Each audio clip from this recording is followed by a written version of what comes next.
Assalamu alaikum. This is Shoruk Mujumdar welcoming you all to the English news from Btv-Chattogram. Let's begin with the headlines. Japan's NBCC delegation calls on Chief Advisor Professor Mohammad Yunus to inform progress on recruitment of 1 lakh skilled Bangladeshi workers in Japan.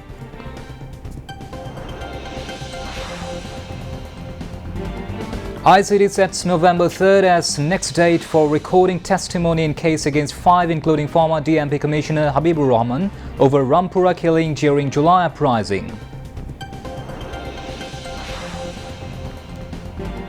Around 43,000 polling centres to be set up for next national parliamentary election, informs Election Commission.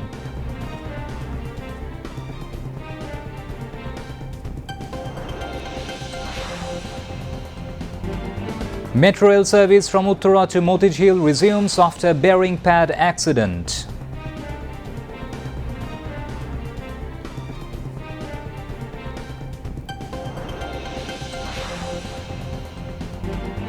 Advisory Council to continue to function till elected government assumes office.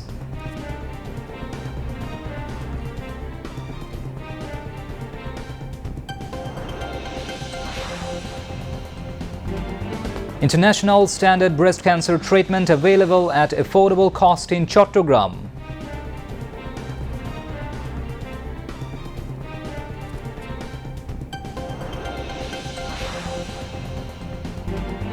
Israeli restrictions on entry of heavy machinery obstructs to clear debris and rebuild critical infrastructure in Gaza.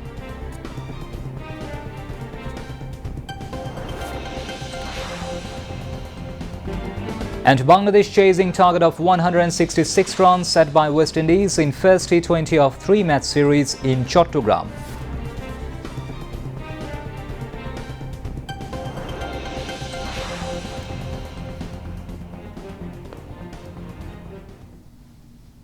Those were the headlines. Now moving on to the details.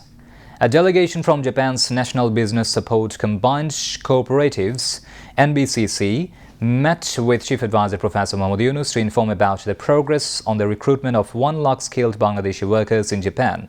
The 23-member delegation met the Chief Advisor at the State Guest House Jamuna on Sunday. Expatriates Welfare and Overseas Employment Professor Dr. Asif Nazrul and Chief Coordinator on SDG Affairs to the Chief Advisor Lamia Murshid were also present at the meeting. The NBCC is a Japanese business federation comprising more than 65 companies which recently signed a Memorandum of Intent (MOI) with Bangladesh to facilitate the recruitment of skilled Bangladeshi workers. The MOI aims to establish a framework for training, certification and employment in Japan through which more than 1 lakh Bangladeshi workers are expected to be employed under the programs like the Technical Intern Training Program (TITP) and Specified Skilled Workers (SSW) over the next 5 years. During the meeting, the delegation members informed that process is underway to recruit 2,000 skilled workers next year in the first phase under the MOI. They said gradually 6,000 will be recruited in 2027 and 18,000 in 2028.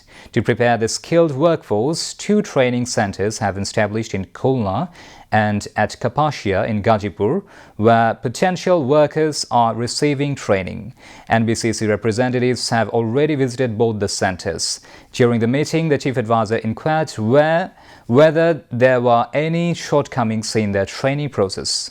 They are very satisfied with the training and hopeful to begin recruiting 2,000 skilled workers next year. However, he noted that improving the language skills of trainers could further enhance the program. Noting that acquiring language proficiency is the biggest challenge, the Chief Advisor suggested introducing virtual classes where instructors from Japan will conduct classes. In addition, the possibility of bringing trainers from Japan to conduct in-person training sessions in Bangladesh also can be considered. Highlighting the skills and hard work of Bangladeshi women, Professor Yunus said, Bangladeshi women are unique in the caregiving sector. They are very caring. The NBCC delegation members informed that Japan will need more than 4 lakh skilled nurses in the coming years and that they will consider recruiting more nurses from Bangladesh. The International Crimes Tribunal has set November 3rd as the next date for recording testimony in the case filed against former DMP Commissioner Habibur Rahman and 4 others over the killing of 2 people and the shooting of Amir Hussain, who was seen hanging from a rooftop cornice in Rampura during the July mass uprising in the capital. The 3-member International Crimes Tribunal 1, headed by Justice Ghulam Murtuza Majumdar, gave the order today after completing the second day of testimony. Mustafizur Rahman, father of 6-year-old Basit Khan Musa, who was injured during the July uprising, testified as the second witness in the case before the tribunal today. He was later cross-examined by a state-appointed defense counsel. Earlier on Thursday, the first witness, Amir Hussain, who was shot during the incident, gave his deposition before the tribunal. In the same case, former police ASI Chanchal Chandra Sharkar, who has been arrested, was produced before the tribunal in the morning. Meanwhile, in another case filed over the killing of 6 people in Kushtia during the July movement, a hearing on framing charges against Mahbubul Alam Hanif and 3 others began today. The hearing took place at the International Crimes Tribunal 2, led by Justice Nazrul Islam Chaudhry and 2 other members. In this case, the prosecution appealed to frame charges and begin trial proceedings against the 4 accused, including Mahbubul Alam Hanif. The state defense hearing has been scheduled for tomorrow. Earlier, on October 14th, after the accused failed to appear despite a public notice being published in newspapers, the tribunal appointed the state defense lawyers to represent Hanif and the other 3 accused. The Election Commission has announced that a total of 42,761 polling centres will be set up for the upcoming national parliamentary election. At a press briefing held today at the Election Commission building in Agargaon, EC Senior Secretary Akhtar Ahmed shared the information with journalists. The EC Secretary said voting will take place in 2,44,659 booths across the country, where 1,15,137 booths will be allocated for male voters and 1,29,602 booths for female voters. In addition, there will be 14 temporary centres and 12,000 booths designated for special use. He also mentioned that the verification process of new political parties and election observers will be completed within this week. Metro rail service has resumed along the entire route from Uttara to Motijil in the capital. The service was fully restored around 11 in the morning. Yesterday afternoon, a bearing pad fell off a metro rail pillar in Farmgate, causing the death of a young man.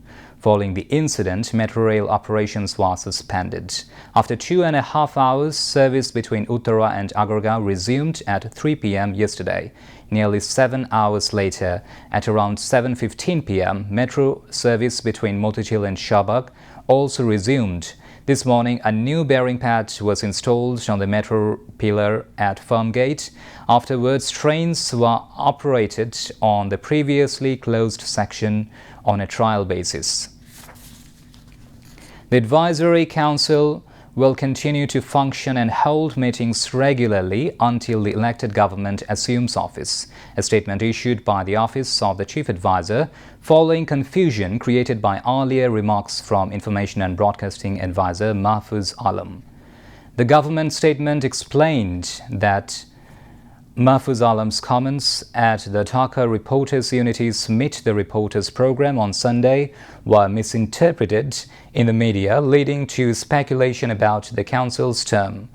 The Advisory Council will continue to perform its duties regularly until the elected government takes over, and its meetings will also be held as usual, it added.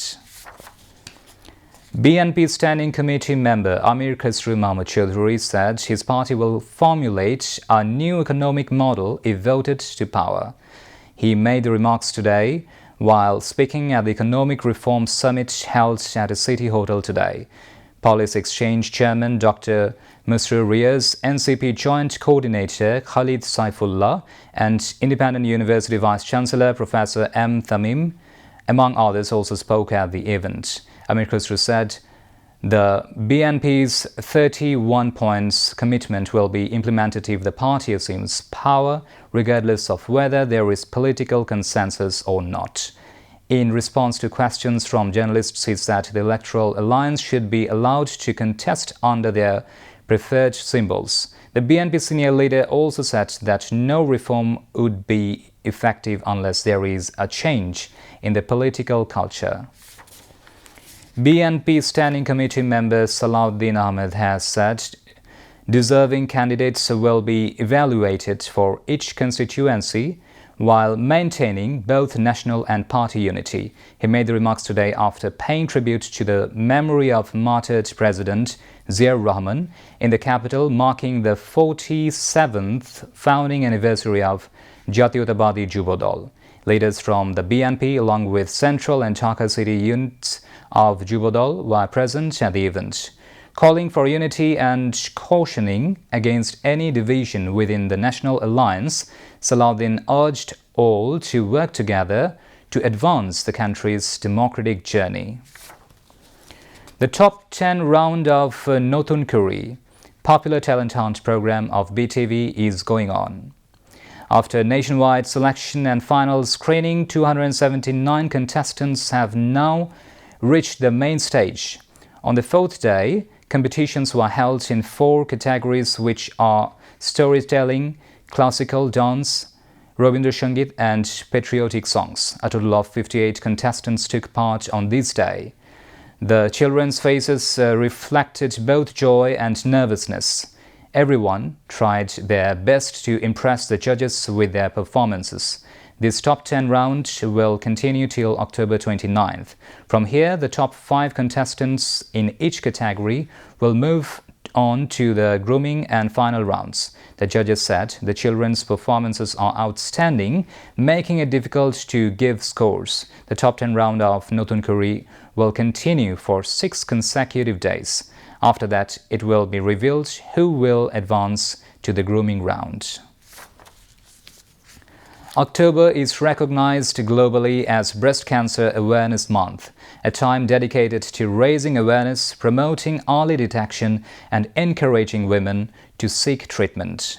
It's a critical effort that combines national initiatives with personal vigilance, especially in regions like Chattogram, where state-of-the-art diagnostic and treatment facilities are increasingly accessible at affordable costs. Timely diagnosis of breast cancer significantly reduces mortality risk and makes treatment more manageable, both medically and financially.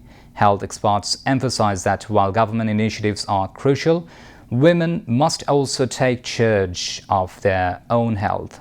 Self-screening should begin as early as 18. Furthermore, after the age of 40, women are urged to move beyond self-checks and consult a cancer specialist annually. This proactive approach is vital considering that breast cancer accounts for approximately 14% of all cancer cases. Public health experts are also advocating for a stronger government-led push to reinforce prevention efforts nationwide. Beyond the government level, private institutions like the Cancer Research Institute at Chattogram Mao Shishu Hospital also offer modern diagnostic equipment and low-cost treatment options. Early detection saves lives and reduces the burden of this disease. For all women, making the commitment to regular self-exams and professional screening is the most powerful step in the fight against breast cancer. Now, international news.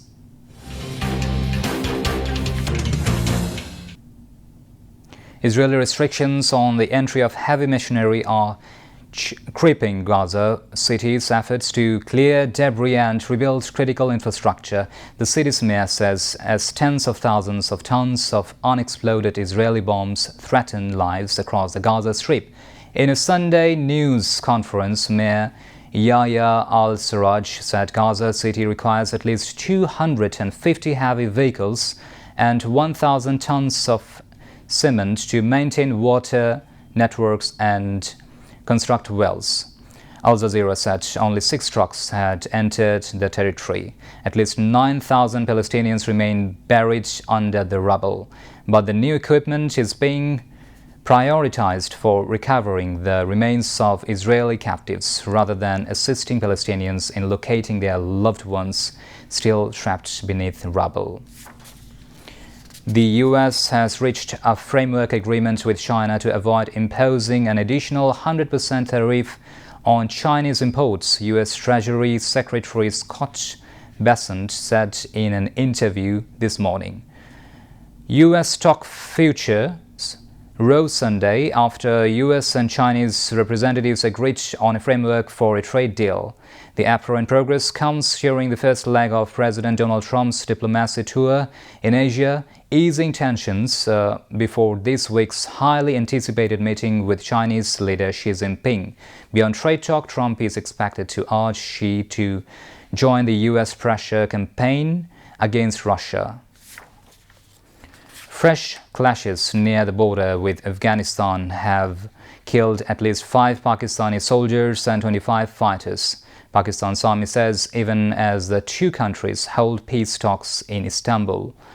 The Pakistani military said armed men attempted to cross from Afghanistan into Kuram and North Waziristan on Friday and Saturday, accusing the Taliban authorities of failing to act against armed groups operating from Afghan territory.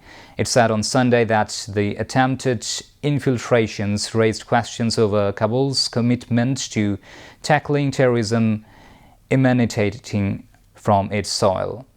Afghanistan's Taliban government has not commented on the latest clashes but has repeatedly rejected accusations of harboring armed fighters and instead accuses Pakistan of violating Afghan sovereignty with airstrikes.